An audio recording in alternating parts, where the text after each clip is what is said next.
सभी मित्रों को प्रेम प्रणाम। कुछ प्रश्न हैं, सोचा चलो कुछ बात की जाए। एक प्रश्न है,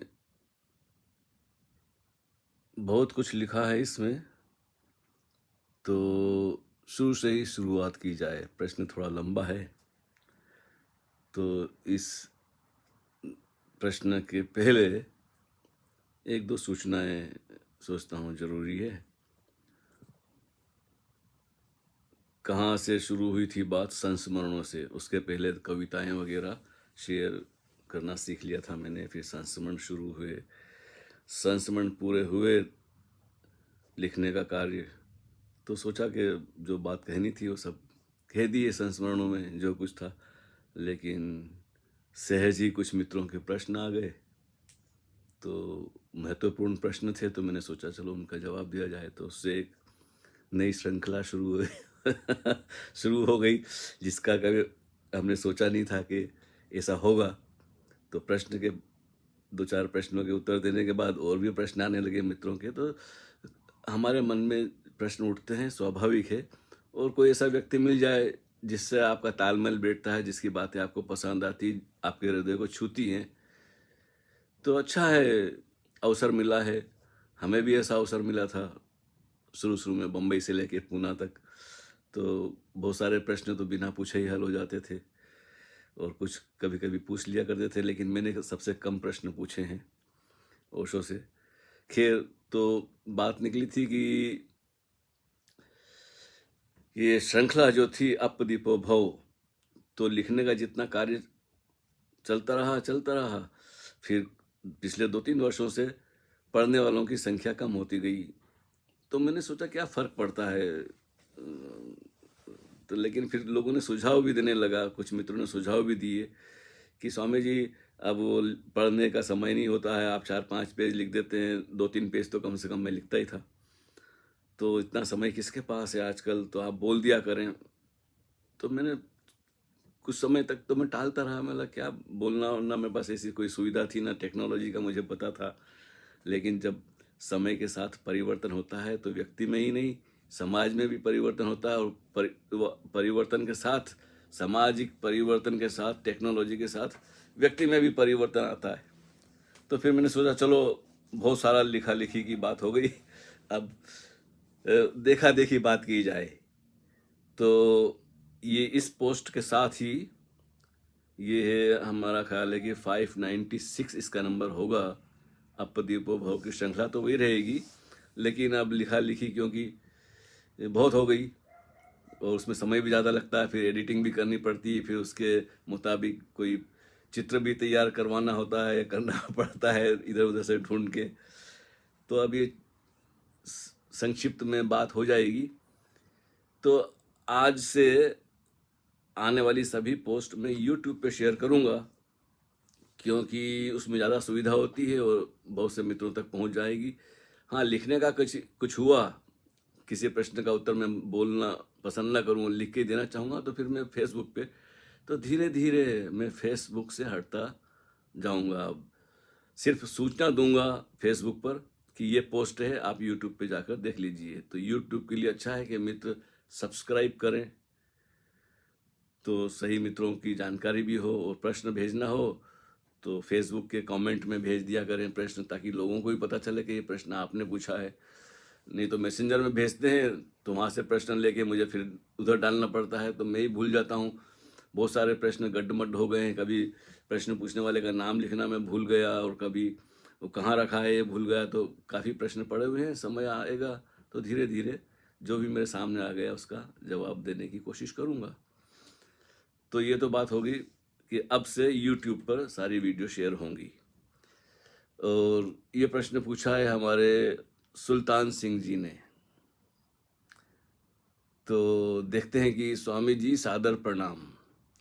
बहुत बढ़िया पोस्ट, बहुत बहुत शुक्रिया आपका कि घर बैठे ऐसा शंका समाधान बिना पूछे मिल जाता है। कुछ प्रश्न पूछने की हिम्मत नहीं कर सकते संकोच के कारण। कुछ दिनों के बाद वही प्रश्न और उत्तर इस फेसबुक पर घर बैठे मिल जाता है। ये तो कोई चमत्कार से कम नहीं।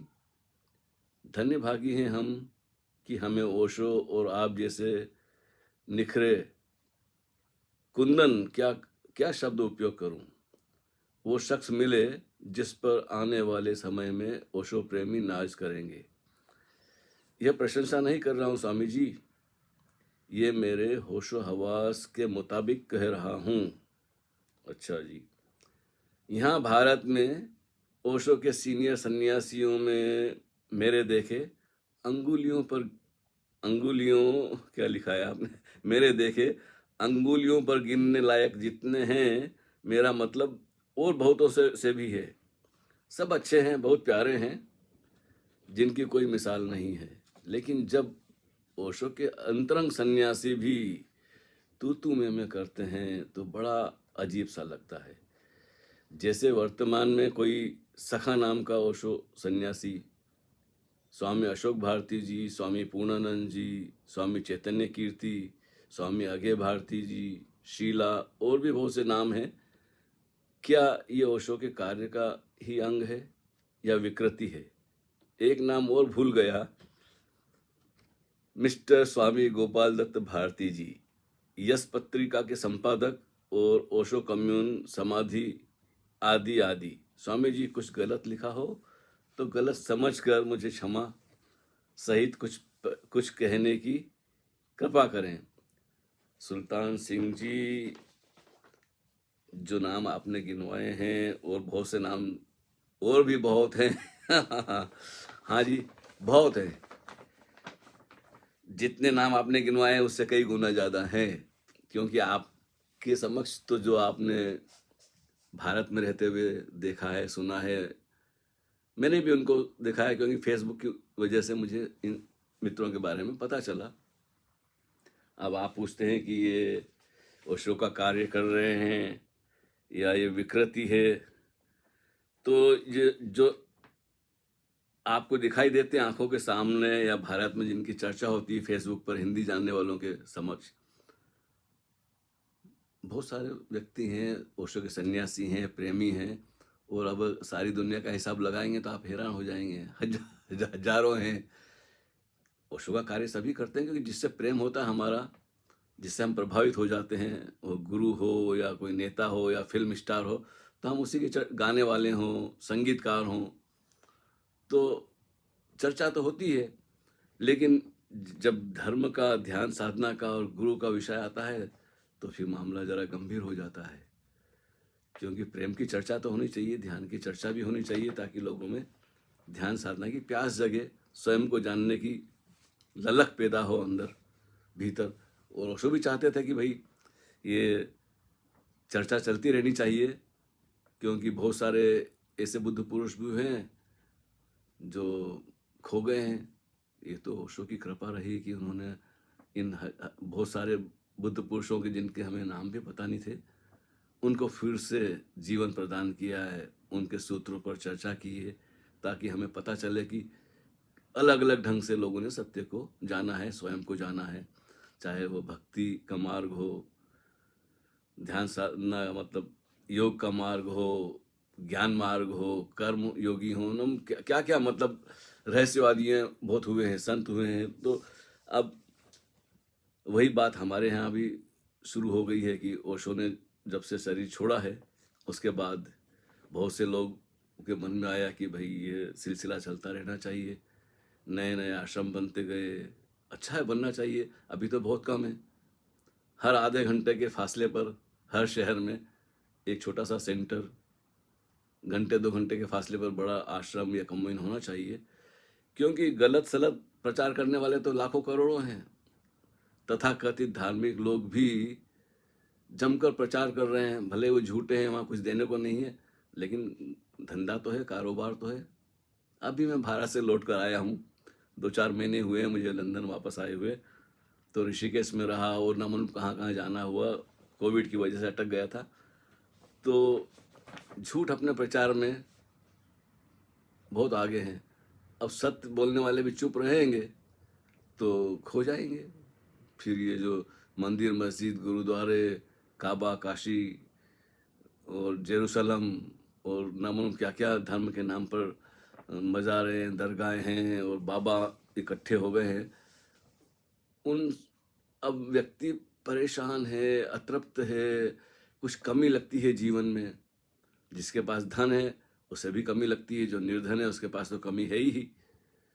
प्रत्यक्ष नजर आता है कि भाई बेचारे के पास कुछ नहीं है, तो वो भी तलाश में है कुछ जिस शांति तो मिले, सुकून मिले। अनपढ़ हैं, पढ़े लिखे हैं, स्त्री हैं, पुरुष हैं, अकेले हैं, परिवार वाले हैं, तृप्ति मनुष्य का पीछा छोड़ती नहीं है। और इसलिए जो अतृप्त व्यक्ति है वो घूमता है, भटकता है, संयोग से किसी की पुस्तक मिल जाती है, कहीं वचन सुनने को मिल जाता है तो सोचता है चलो ये यहीं से सहारा मिल गया। तो हम अपने आप को बेसहारा जब समझते हैं तो हमारे शोषण करने वाले भी आ जाते हैं, और अगर हमारे अंदर सच्ची प्यास होती है तो हमें मार्गदर्शक भी मिल जाते हैं। दोनों संभावनाएं हैं। लेकिन क्या है कि जब बुद्ध पुरुष मौजूद होता है तो उसके रहते उसके शिष्यों में इतना ज़्यादा वो कन्फ्यूजन नहीं होता है। उसके जाने के बाद, जैसे ओशो ने कहा है कि बुद्ध के जाने के बाद 36 संप्रदाय पैदा हो गए और सब आपस में तर्क वितर्क।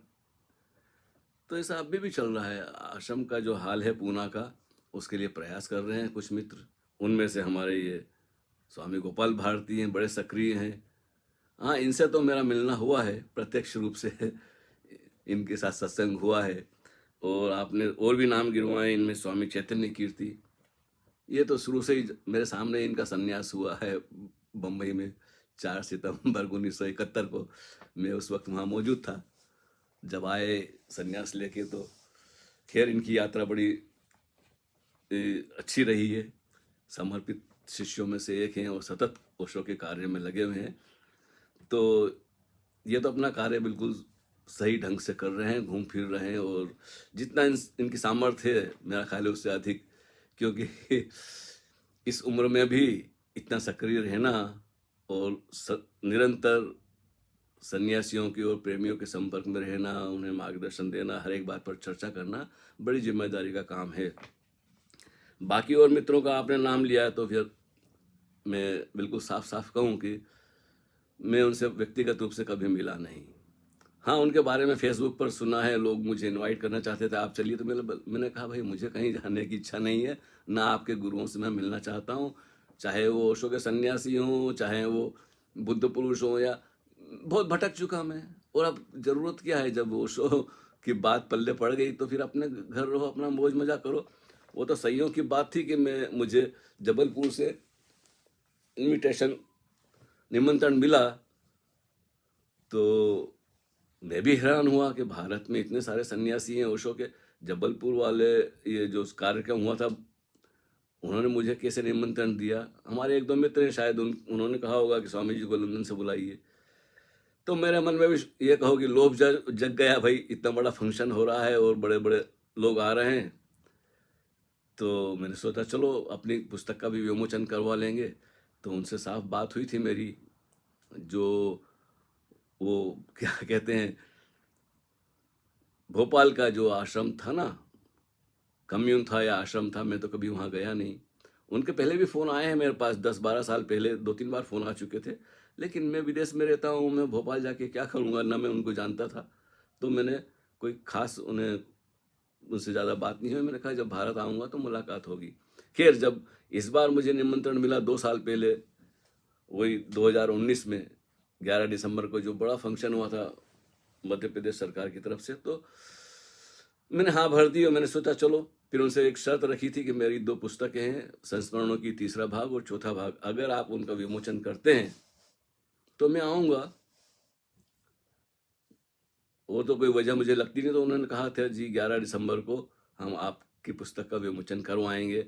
तो मैंने अपनी टिकट निकाल ली और मैं चला गया। लेकिन ना तो उन्होंने मुझसे मुलाकात करी, न बात की। उल्टा ये कि उन्होंने टालम टाल करके मतलब उपेक्षा की, और जिस कार्य से मैं गया था वो कार्य नहीं हुआ। खैर, मुझे उसके बात का दुख नहीं है। लेकिन बाद में जब पता चला कि वो ओशो कम्यून, अनहद कम्यून बेचकर वो माता जी भाग गई कहीं, और फिर अब पकड़ा भी गई हैं, तो ये सब बातें सुनकर बड़ा मुझे भी बड़ा अफ़सोस होता है कि लेकिन जहाँ भी लोग इकट्ठे होते हैं, समूह बनता है, संगठन बनता है, संप्रदाय बनता है, ये संप्रदाय ही समझ लो या संगठन कहो, बरसों की मेहनत के बाद उन्होंने वो जगह खड़ी की होगी, तैयार की होगी, क्या-क्या लोगों ने अपेक्षाएँ की होगी।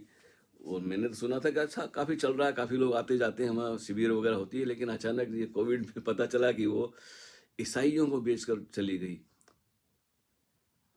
तो ऐसी घटनाएँ और भी कई बार हुई हैं, पहले भी हुई हैं, और कई नाम आपने गिनवाए हैं। उनसे मैं व्यक्तिगत रूप से परिचित नहीं हूँ, लेकिन ये जो सखा नाम आपने बताया, इनकी चर्चा मैंने सुनी थी फेसबुक पर कि कुंभ का मेला करवाने वाले हैं। भैया कहाँ उन तथाकथित लोगों में ओशो का कुंभ कर। तो कई 2-3 प्रश्न भी आए थे मेरे पास कि आप कुछ कहें तो मैं इन लोगों पर चर्चा करके व्यर्थ अपना समय खराब करना और इनको इतना महत्वपूर्ण मानना मेरे लिए ज़रूरी नहीं है। क्योंकि गलत के ऊपर ध्यान देंगे, भले मैं उनका विरोध करूं, आलोचना करूं, तो मेरे शब्दों से क्या होगा? लोग जाके देखेंगे, ज़रा देखते हैं आदमी कैसा है। क्योंकि विरोध से भी लोग प्रभावित हो जाते हैं कि भाई कुछ तो बात है कि स्वामी जी वहाँ लंदन में बैठे-बैठे इनका विरोध कर रहे हैं। मैं उन्हें इस लायक भी नहीं समझता कि उनका विरोध किया जाए और आलोचना की जाए। क्योंकि वो यही तो चाहते हैं कि लोग उनसे भिड़ें, तर्क-वितर्क करें। अब ध्यान साधना से तर्क-वितर्क का कुछ लेना-देना नहीं है।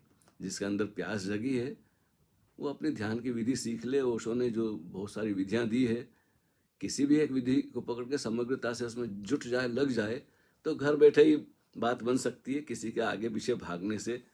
हाँ, शिविर में चला जाए, ध्यान की विधि सीखना हो तो। बाकी कोई गुरु या कोई कुछ आपको दे देगा या ये सब बातें हैं। तो मैं इन बातों में उत्सुक नहीं हूँ कि उनकी आलोचना करूँ। हाँ, उनके बारे में बड़ी गलत-सलत बातें सुनने को मिली है और लोगों को ये तो सब जगह चल रहा है। सुल्तान सिंह जी, आप ऋषिकेश में जाइए, आप तो पता नहीं कहाँ रहते हैं। मैं अभी मुझे संयोग से रुकना हो गया। वैसे भी मैं बहुत भटक चुका हूँ पहले आश्रमों में, और सब देख लिया मैंने। कोई छोटी दुकानें, कोई बड़ी दुकानें, कोई बिल्कुल वेल ऑर्गेनाइज्ड हैं, कोई ऑर्गेनाइज नहीं है, कोई नए। तो ये गुरु बनने की ख्वाहिश तो सभी जगह है, कम ज़्यादा। मेरा सौभाग्य है कि मैं इस चक्कर से बच गया। ओशो ने मुझे पहले ही झाड़ दिया था शुरू-शुरू के दिनों में ही कि तुम यहाँ नकल करने के लिए नहीं हो। हाँ, जब मैं वो कविताएँ वगैरह लिखता था, पैरोडी बनाता था ना किसी और की धुन पे, फ़िल्मी धुन पर, तो आपको पहले भी शायद ये बात मैं सुना चुका हूँ कि तो उन्होंने साफ कह दिया था कि तुम यहाँ नकल करने के लिए हो, ना किसी और की नकल करना है, ना मेरी नकल करना है। तुम्हें प्रामाणिकता से अपना जो भी टूटा-फूटा काव्य है, वैसा ही उसको शेयर करना है। मतलब बस ये कुतूहल था, एक शायरी का ज़माना भी था, वो भी ख़त्म हो गया। अब बहुत हो गई कविताएँ, अब ये बोलने का ज़माना आया है। तो सुल्तान सिंह जी भटकने वाले पहले भी थे, अभी भी भटक रहे हैं। लाखों करोड़ों लोग हैं, अरबों खरबों लोग हैं सारी दुनिया में, कहीं ना कहीं तो जाते ही हैं। कोई पिकनिक के लिए जाता है, कोई मनोरंजन के लिए जाता है, कोई तीर्थ यात्रा के बहाने शांति की तलाश में भटकता है। सबकी अपनी अपनी ज़रूरत है। और अब इनकी आलोचना करने से कुछ लाभ क्या है? फिर कोई प्रश्न भेजेगा, फिर मैं कुछ बोलूँगा, तो ये सिलसिला तो एक व्यर्थ का रहेगा। हम अपने अच्छी बातें करें जिनमें कुछ सार है, कुछ सारभूत बातें करें। हाँ, आगे भारती जी, एक और नाम आपने लिखा है, तो उनका भी मेरा पुराना मतलब संपर्क रहा है बरसों पहले। उन्होंने मेरे एक अंक संस्मरणों का जो था तीसरा भाग, उसकी भूमिका भी उन्हें लिखवाई, तब उनसे ज़रा ज़्यादा संपर्क में आना पड़ा। वो तो उसके पहले भी यहाँ मुझे कभी उनके कई बार वीडियो कॉल और कॉल भी आते थे कि मुझे बुलाइए लंदन। मैं बोला ये क्यों? तो बोला वहाँ मुझे मिला ही है वो जो कि पार्लियामेंट है, वहाँ के राजनीतिज्ञ हैं। और क्या है कि वो ओशो ने जो कहा था ना कि वर्ल्ड गवर्नमेंट, पूरे विश्व की एक सरकार बनना चाहिए, और क्या बहुत सारी ओशो ने भी कुछ कम बातें नहीं कही, हर विषय पे बोले हैं।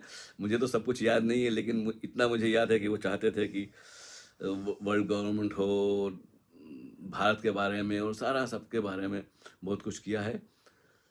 इरादा तो भाई बुद्ध पुरुषों का ऐसा ही है कि पूरे संसार में लोग उत्सवपूर्ण, शांति से, प्रेम से, सृजनात्मक ढंग से जिए।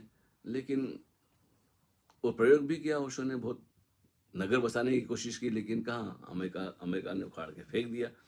भाई जो युद्ध करना जानते हैं, जो हिंसा में लिप्त हैं, जिनके अंदर वो कामना है सिकंदर बनने की, वो लोग कहाँ बुद्ध पुरुषों की बात समझते हैं और सुनते हैं।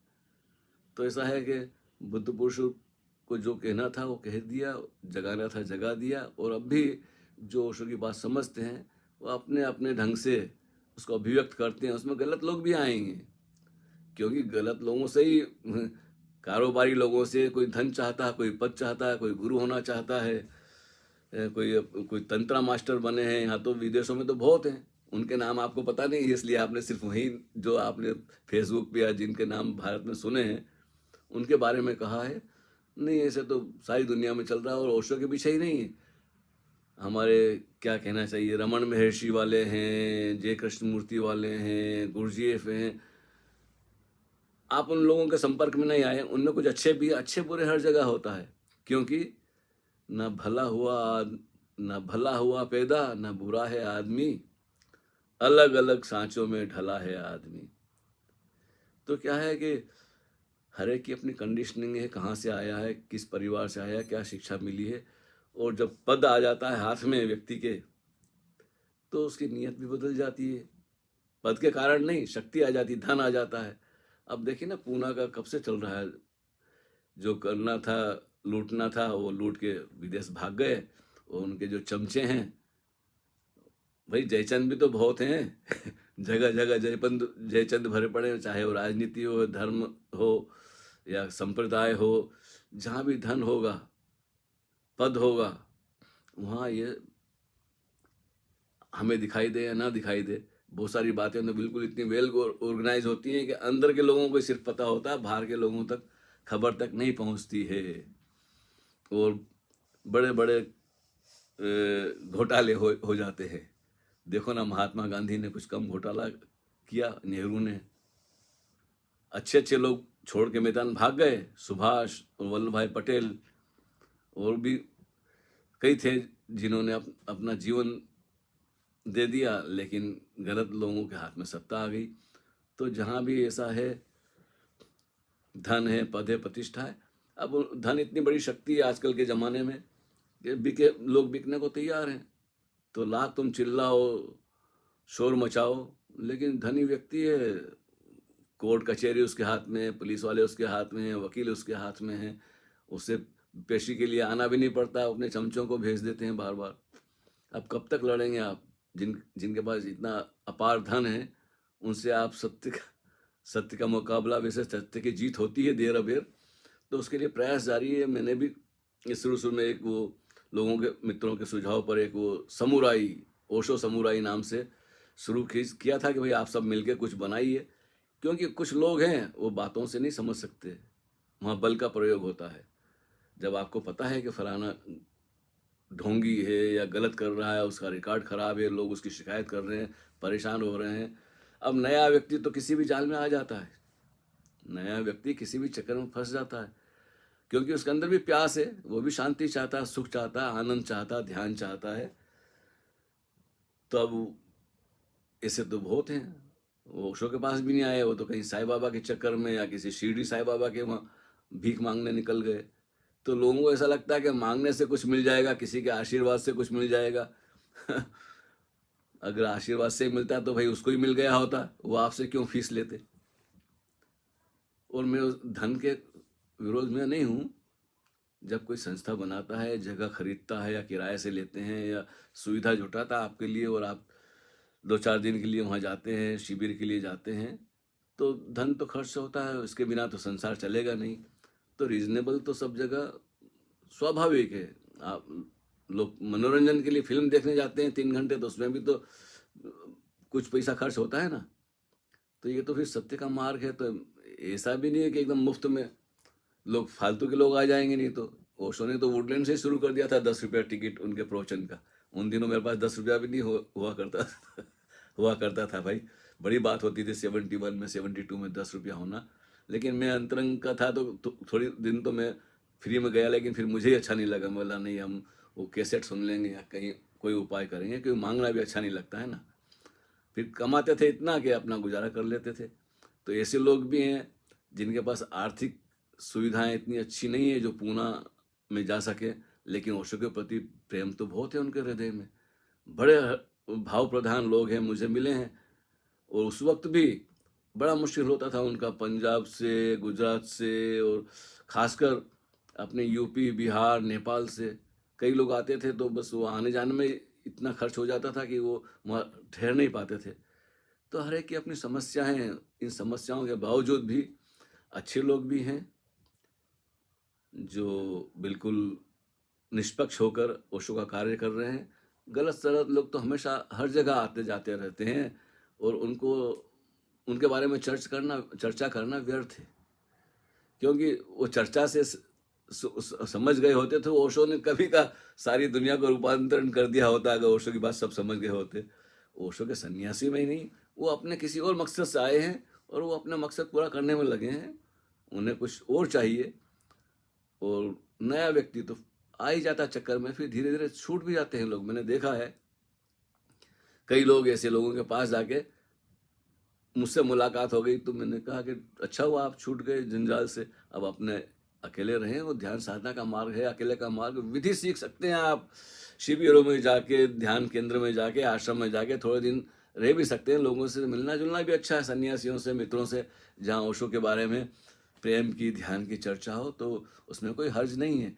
लेकिन किसी पर इमोशनली निर्भर हो जाना, ये गलत बात है। ओशो ने निर्भरता नहीं सिखाई है, न ओशो ने अपने ऊपर किसी को निर्भर किया है कि आप उनसे एकदम से, हाँ रोना हंसना गाना है, तो जब प्रेम उमड़ता है तो आंख में आंसू आ ही जाते हैं। इतना सौंदर्य देख के, इतना वो प्रेम देखकर किसकी आंखें नहीं भर आती है, हैं?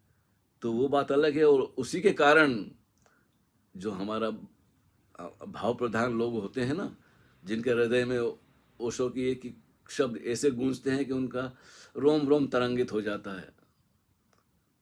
कभी कोई ऐसा संगीत भी होता है, कोई काव्य भी ऐसा होता है, या बाहर पूरा जगत में सौंदर्य भरा पड़ा है, तो कहीं से भी ये भाव प्रधान व्यक्ति कहीं से भी तरंगित होने लग जाता है। तो उसकी संभावना ये भी है कि वो सही व्यक्ति के संपर्क में भी आ जाता है, और कई बार ऐसा होता है कि गलत लोगों के चक्कर में पड़ के ज़्यादा से ज़्यादा उसका थोड़ा आर्थिक नुकसान हो जाता है, या किसी और भावनात्मक उसको ठेस लगती है। बाद में पता चलता है कि मैं किस पाखंडी के चक्कर में फंस गया था, तो फिर वो छूट जाता है। लेकिन भटकना भी कई लोगों के लिए ज़रूरी है। मैं भी भटका हूँ, भटकने वाले भटकेंगे, और धीरे धीरे व्यक्ति जब भटक लेता अच्छी तरह से, तो स्वयं अपने पास लौट कर आता है। तब ओशो की बात एकदम से उसके गले में उतर जाती है, मतलब भीतर उतर जाती है कि भाई अब कहीं जाना नहीं है, ना किसी से कुछ मांगना है, ना कोई देने वाला है। जो कुछ है स्वयं से स्वयं तक की यात्रा है, flight of the alone to the alone, जिसका जिक्र हमने पहले भी किया था। विधियाँ सीख लें, ध्यान सीख लें, समूह में भी रह के देख लें, आश्रमों में भी भटक लें। पहुँचने की गहरी लगन होगी तो घर बैठे भी पहुँच सकता है व्यक्ति। नहीं तो जीवन बड़ा छोटा सा है, समय कम है, और ध्यान के लिए काफ़ी श्रम की भी ज़रूरत पड़ती है, साफ सफाई की भी ज़रूरत पड़ती है। तो इन आलोचनाओं में मेरी कोई रुचि नहीं है, क्योंकि ये बातों से मानने वाले लोग नहीं हैं, और बल का प्रयोग करने में अब कैसे क्या किया जाए व्यर्थ है। मतलब इनके बारे में चर्चा ही करना व्यर्थ है। जिनको पहुंचना होगा वो, उनके द्वारा अगर ओशो की खबर उसको मिल जाती है, तो जब ओशो की डायरेक्ट कोई सीधी बात सुनता है, वाणी सुनता है, या पुस्तक पढ़ता है, तो ऐसे लोगों के पास तो बुद्धू ही जाएंगे। फिर एकदम मंद बुद्धि होंगे, या किसी को अपना कुछ, उसके द्वारा अपना कुछ कार्य निकालना होगा तो वो जाएंगे। तो ऐसा भी होता है कि गलत लोगों के पास भी जमात इकट्ठी हो जाती है, लेकिन वो दूसरे मतलब से होती है कि भाई यहाँ हमें भी कोई छोटी मोटी कुर्सी मिल जाए, पद मिल जाए, हमें भी एक गुरु बना दिया जाए, बड़े गुरु हमें छोटा गुरु बना दे। तो बड़े मनुष्य बड़ा चालाक है, न मालूम कैसे कैसे रास्ते ढूंढ लेता है। गलत के साथ भी हो जाता है, क्योंकि अपना स्वार्थ सिद्ध करना है। अब ये पोस्ट बड़ी लंबी ना हो जाए, इसलिए सुल्तान सिंह जी, इन बातों में मुझे जरा भी रुचि नहीं है। नमस्कार। कुछ और प्रश्न आए हैं मित्रों के, तो उन पर चर्चा करते हैं बाद में। हरि ओम तत्सत।